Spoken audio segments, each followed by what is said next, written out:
bien, comme on dit chez moi, bel bon souhait tout le monde et meilleurs vœux à vous, évidemment, de santé, mais également, puisque nous sommes en politique, de réussite, de conviction maintenue, de courage, parce qu'il en faut dans l'œuvre et le temps qui est le nôtre. Et longue vie d'ailleurs à la fédération et à la section de Colombes. Merci à Valentin de m'avoir invité, parce que finalement je suis élue de Fort-de-France, mais j'ai presque un peu l'impression d'être aussi élue de Colombes, tellement il parle de cette ville avec passion, amour et attachement.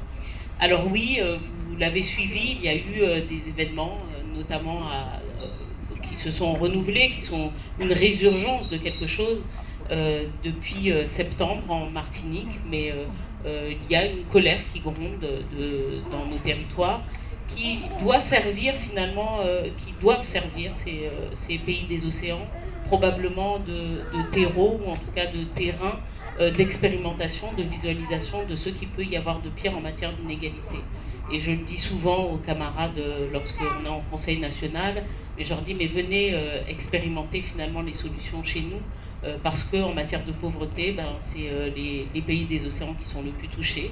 En matière de rupture d'égalité, c'est les pays des océans qui sont le plus touchés. En matière de non-accès aux droits, c'est les pays des océans. Je dis pays des océans et pas outre-mer, parce que en fait, quand je suis en Martinique, vous êtes mon outre-mer. Donc, j'estime que pour bien parler finalement des territoires, il faut bien les qualifier, que outre-mer, c'est trop vaste, et que surtout, chaque territoire a son histoire, et donc peut être qualifié en pays sans que ça n'ait un relent indépendantiste. C'est une valeur géographique, culturelle et en partie identitaire. Donc, toutes ces difficultés que nous amoncelons avec le temps, qui sont, il faut le dire, il faut assumer de plus en plus également, d'élus de France hexagonale arrivent à l'assumer. Toutes ces difficultés sont quand même le fruit aussi d'un passé colonial français, et nous avons eu, il y a environ 2 ans, avec le Conseil national, à discuter de ce fameux récit finalement national, celui qui permet de fonder, celui qui permet de consolider le vivre ensemble, la nation, notre appartenance, mais qui est vicié parce qu'il ignore que, ou en tout cas il feint d'ignorer que ce passé colonial a aussi des incidences sur ces territoires, et que la construction de ces territoires et les inégalités que l'on retrouve dans ces territoires, qui apparaissent pour beaucoup comme étant endémiques, structurelles, bien sont des espèces de fatalités contre lesquelles on ne peut pas lutter. Alors la socialiste que je suis, évidemment, en septembre, la syndicaliste également que je suis, et je vous rappelle que dans nos statuts, il y a une invitation très forte, si ce n'est une obligation, à être syndiqué, donc à participer également finalement à ces corps intermédiaires qui nourrissent l'expression démocratique. Lorsque le mouvement qui s'appelle le RPRAC a décidé de lancer cette espèce d'ultimatum autour de la vie chère, eh bien, j'ai été la première élue à être sur le terrain, à être auprès des militantes et des militants, parce que oui, notre combat, le combat socialiste, c'est celui de lutte contre les inégalités. Alors, le mouvement a pris corps, on a sollicité que finalement le mouvement puisse participer à des négociations autour. Ça nous a aussi donné un peu d'impulsion pour engager des négociations avec l'État déjà, mais également avec finalement la grande distribution, essentiellement autour de l'alimentaire. Alors, vous avez dû en entendre parler, mais globalement, tout ce qui est primaire chez nous est en moyenne 40 à 50% plus cher. Quand on va dans les pièces automobiles, on est à 300-400% plus cher. Pour les véhicules, on est à 20-30% plus cher. Pour acheter une voiture, les crédits vont être à 1-2 points de plus. Pour le téléphone, ça fait longtemps que vous avez par exemple eu, il a tout compris, nous c'est arrivé, je n'ai pas dit parce que je ne veux pas faire de pub, mais enfin, vous avez compris, nous il y a encore peu de temps, moins de 10 ans, tous les abonnements étaient encore en minimum à 60 € par mois. Pour une population, en tout cas en Martinique, qui est touchée par 30% de pauvreté. 48% quand on rajoute un décile à ce taux de pauvreté, c'est-à-dire qu'on passe de 1100 à 1400 €, on a 48% de la population qui est dans une situation de précarité. Et sur ces 48%, 50% sont des foyers monoparentaux tenus par des femmes. Donc la féministe que je suis, évidemment, également s'intéresse à la question de la pauvreté et de la précarité des femmes. Donc très rapidement, j'ai emboîté le pas à ce mouvement. J'étais jeune, fraîche élue, jeune au sens, je ne suis pas jeune, mais jeune élue, puisque je venais d'être élue en juillet. Et on a commencé des discussions et on a évidemment mis le doigt sur quelque chose que l'on connaît bien, dont on ne doute pas. Lorsque vous êtes sur un marché contraint, lorsque vous êtes captif, vous n'avez pas des acteurs économiques qui arrivent à se contenir. Voilà. Ils en veulent toujours et toujours plus. Et en l'occurrence, sans tenir compte de la réalité finalement sociale des populations, de leur réalité de vie, de la réalité du territoire, de ce que, à chaque fois qu'on se met en difficulté pour avoir accès aux biens les plus rudimentaires, eh bien, on se ferme aussi des capacités à faire autre chose, à investir aussi parfois dans ses propres enfants, pour les faire partir faire des études. Il y a un certain nombre de jeunes qui n'osent même pas demander à leurs parents de faire des études supérieures hors de la Martinique parce qu'ils savent que c'est un coût qui pour les familles deviendrait insupportable. Et ça, au-delà de l'exil que ça peut représenter pour des jeunes martiniquaises ou martiniquais qui se retrouvent à 8000 km dans le froid, loin de leur famille, c'est souvent quelque chose de très déchirant. Et donc à ça, à une crise sociale, évidemment, il faut une réponse politique. La première réponse a été des tables rondes. Et la deuxième réponse, et la question que je me suis posée, c'est bon, eh bien, qu'est-ce que moi, nouvelle députée dans un groupe de socialistes, je peux apporter finalement comme réponse, notamment réglementaire, législative, à cette crise qui nous touche depuis longtemps, depuis trop longtemps, et quelles sont les réponses qui pourraient aussi venir ouvrir un horizon. Alors on le rappelle, on n'est pas dans la majorité, nous sommes bien dans l'opposition. Nous n'avons que des temps réduits pour faire des propositions. Outre les amendements, on en a fait plein pendant l'étude du budget, du PLF et du PLFSS.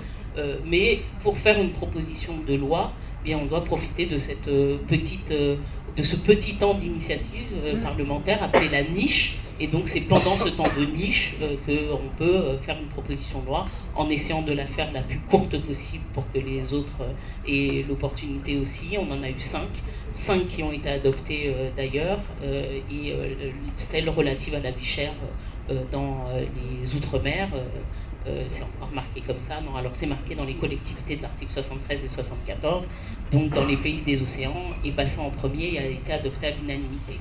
Ce que nous avons prévu, c'est la possibilité d'une négociation de prix à la baisse qui doivent être proches de ceux de l'Hexagone. Après moult, alors je vous passe les réunions avec les services du ministère des Outre-mer, les réunions off avec le ministère de l'économie, avec d'autres élus, avec les parlementaires de tous les groupes, parce qu'il fallait aller finalement montrer aussi la colère et l'attente qui pouvait être celle de nos concitoyens des territoires des océans, des pays des océans. Après moult choses, nous avons réussi en amendant, en faisant en sorte aussi que tous les groupes arrivent à participer finalement à la construction de cette PPL. Nous sommes arrivés à mettre en œuvre, par exemple, sur les prix, ce qu'on appelle le bouclier qualité-prix.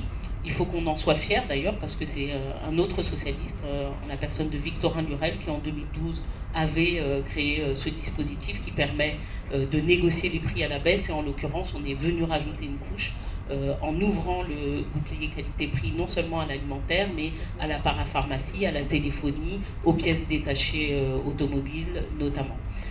Nous sommes aussi venus mettre de la rigueur un peu plus sur le monde économique, parce qu'il ne s'autorégule pas.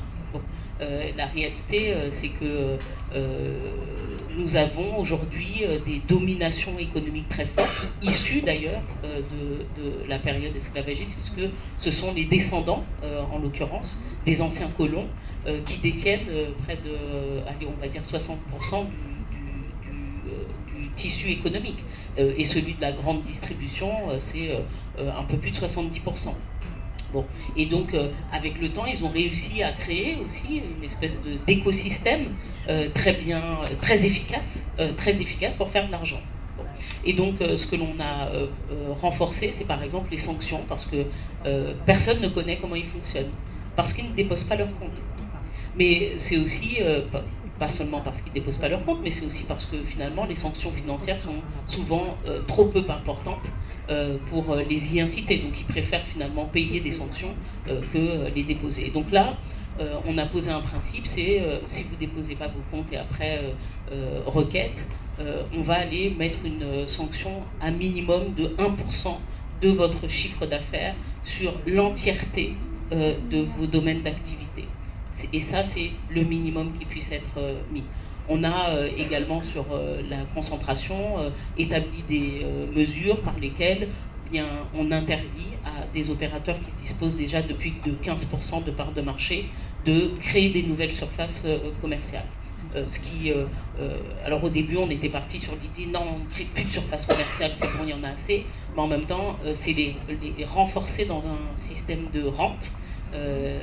S'ils savent qu'il n'y a plus personne qui vient, ils n'ont plus aucune obligation d'ailleurs de faire quelques efforts que ce soit, déjà qu'il n'en faut pas beaucoup, mais ça avait probablement un effet contre-productif, donc on est venu amender ces dispositifs, plus des dispositifs autour de ce qu'on appelle l'Observatoire des marges, des prix et des revenus, des OPMR. Donc c'est aussi un dispositif qui a été créé par un socialiste, Victorin Lurel, autour de l'idée qu'il faut une instance plutôt ouverte, plutôt paritaire. Nous, on y fait rentrer là, par notre proposition de loi, les associations, pas seulement les associations de consommateurs, mais d'autres associations qui pourraient être intéressées par la surveillance des prix, la compréhension aussi des systèmes. Et on y fait rentrer la collectivité territoriale de Martinique, mais ailleurs, à la Réunion, ce sera le conseil régional, en Guadeloupe, le conseil régional, plus le conseil général, par exemple. Donc voilà, en tout cas, je ne vais pas, parce que je vais être longue et prolixe, mais ce que cela veut dire, c'est que là où beaucoup disaient que c'était impossible, que le système est libéral, que le marché est libre, qu'il doit se maintenir comme ça, qu'on n'a pas le choix, que ce sont des limites structurelles et que finalement c'est comme ça que ça marche. Et encore aujourd'hui d'ailleurs, il y a un économiste qui a dit on ne va jamais y arriver.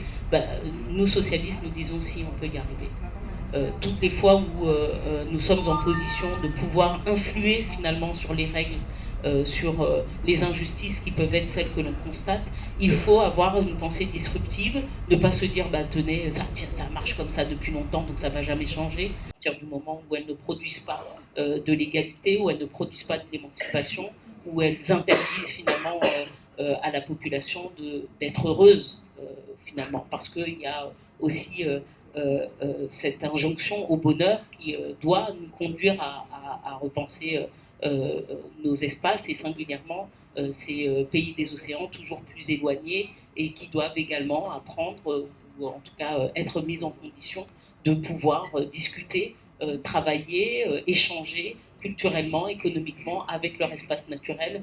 Vous imaginez ce qui se passe, parfois il y a des biens qui sortent d'Amérique du Sud par exemple, qui montent en bateau à Paris pour redescendre dans la Caraïbe française. C'est une aberration. Voilà. C'est juste une aberration. On a tout un espace caribéen, sud-américain, des fois même sur le continent sud-américain. Il y a des biens qui vont en Guyane, qui peuvent être vendus en Guyane, ils repassent par le Havre pour redescendre en Guyane. Encore des aberrations.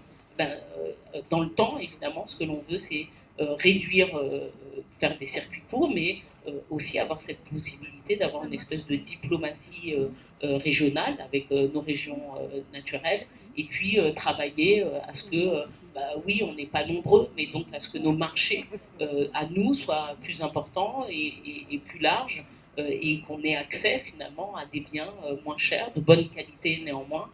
Ça c'est important parce qu'on a aussi été touché par le chlordécone et donc on a aussi des exigences qui sont des exigences sanitaires fortes, environnementales fortes. Donc en tout, cette proposition de loi et toutes nos propositions de loi, le fondement, et je crois que c'est celui que vous partagez à Colombes, c'est de répondre aux besoins du quotidien des populations. Répondre aux besoins des quotidiens, c'est avoir une partie de notre pensée et de nos idéaux qui nous conduit tout le temps, même si on garde les pieds sur terre, mais toujours, on m'a toujours dit que j'étais une rêveuse. Oui, je suis une rêveuse. Oui, je garde un idéal de bonheur, d'équilibre, d'égalité. Je garde les pieds sur terre également et je sais que les politiques publiques peuvent participer de ça. Je sais aussi que la démocratie que l'on met en place sur les territoires participe de ça aussi parce que le rêve, il faut toujours le partager pour espérer qu'un jour il s'accomplisse. Voilà, donc c'est un message d'espoir que je vous donne, je vous dis, c'est que il ne faut jamais baisser les bras, même tout petit, et en tout cas pas majoritaire à l'Assemblée, pas majoritaire parfois au Parlement, eh bien on se bat. On se bat pour nos pensées. Parfois, on met en place des stratégies qui nous forcent à faire un pas de côté, puis un pas en avant, puis un pas en arrière, mais toujours guidés par ce même objectif. C'est de répondre aux besoins quotidiens de nos populations et aussi à leurs aspirations à l'émancipation. Voilà, donc bon courage à vous et bon travail. Merci.